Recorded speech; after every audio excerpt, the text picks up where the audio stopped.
Olá pessoal, me chamo Rosivaldo, professor de História do 7º ano e hoje nós iremos falar sobre a Reforma Protestante.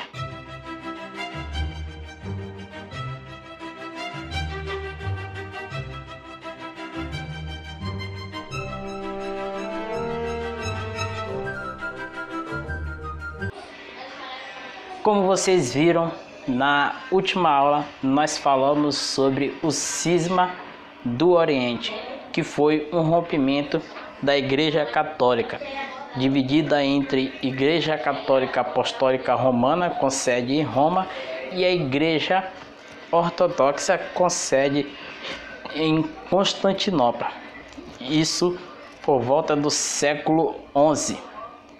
E a partir daí, a Igreja Católica começou a ter embates e esses embates foram gerando uma bola de neve, fazendo com que a Igreja começasse a decair. E por volta do século XVI, a Igreja ela vai sofrer um impacto muito grande com as pessoas que resistiam ao seu projeto, e o que vai acontecer é a Reforma Protestante.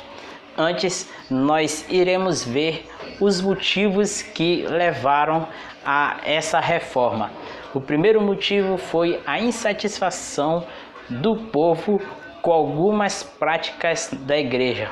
O povo estava insatisfeito com algumas práticas da Igreja e queriam que a Igreja mudasse o seu hábito.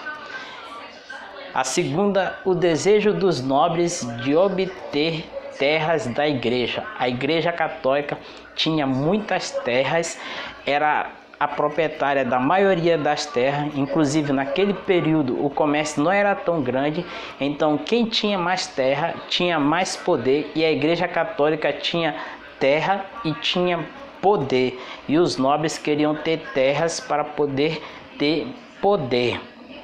E o terceiro motivo é a burguesia que estava querendo livrar-se da obrigatoriedade de enviar dinheiro para Roma. Por conta da Igreja, os burgueses sempre tinham que pagar algo para Roma.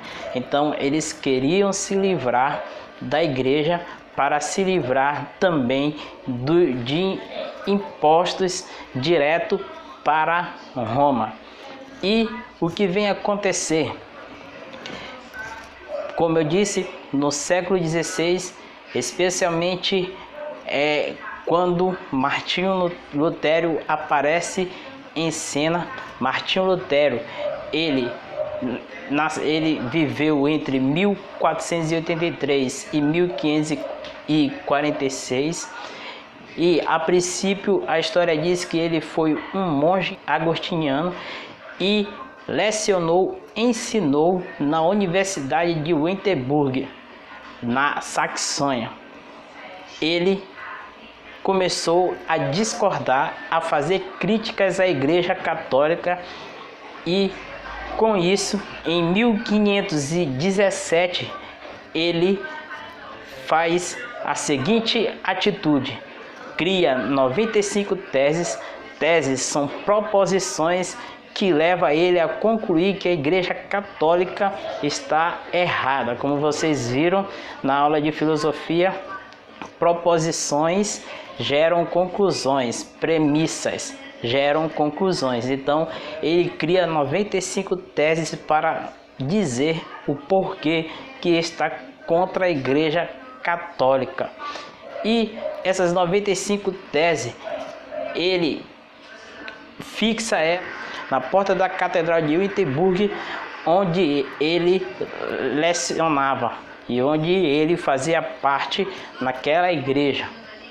Com isso, o Papa Leão V, que naquele período era um papa que ajudava muito os artistas renascentistas, como nós vimos em aulas anteriores, o Leão V ele faz parte da família Médici.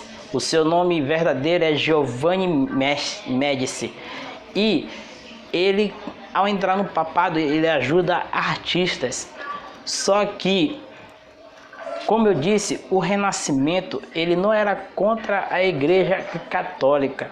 Ele pregava algumas coisas diferentes da igreja, porém não era contra a Igreja Católica. O Renascimento vem de ser aqui, o começo das desavenças com a Igreja Católica. O Papa Leão X, ele vai ajudar o Renascimento, porém, quando Martinho Lutero entra em cena, ele pede para que Martinho Lutero retire o que ele disse das 95 teses. Porém, ele, convicto naquilo que ele dizia, ele não retira as suas 95 teses, e o imperador Carlos V, ele conclama uma dieta mesmo. Dieta era uma convenção, era como era chamada as convenções naquela época. Ele conclama uma dieta em Worms, na Alemanha, e nessa dieta ele chega para Martinho Lutero e solicita ele a mudar de ideia. Só que ele não muda de ideia, ele continua com as suas ideias contra a igreja, de que a fé é que vai fazer o homem ser justificado, ser salvo. E com isso, ele é excomungado da igreja, e os principados da Alemanha, de onde Martinho Lutero era, os principados, eles abraçam a ideia de Martinho Lutero, e também a nobreza, porque, como eu disse para vocês, os nobres, eles eram os principais interessados em fazer com que a igreja perdesse terra.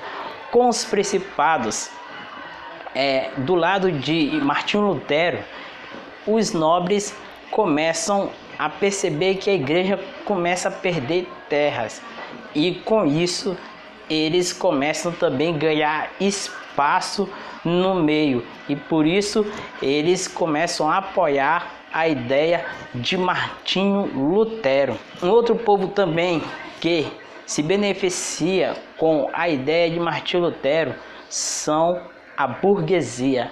A burguesia, ela vai deixar de pagar dinheiro, principalmente na Alemanha, onde começa isso. Eles vão deixar de pagar dinheiro diretamente para Roma e vão se responsabilizar somente com a Germânia, ou seja, menos impostos para eles.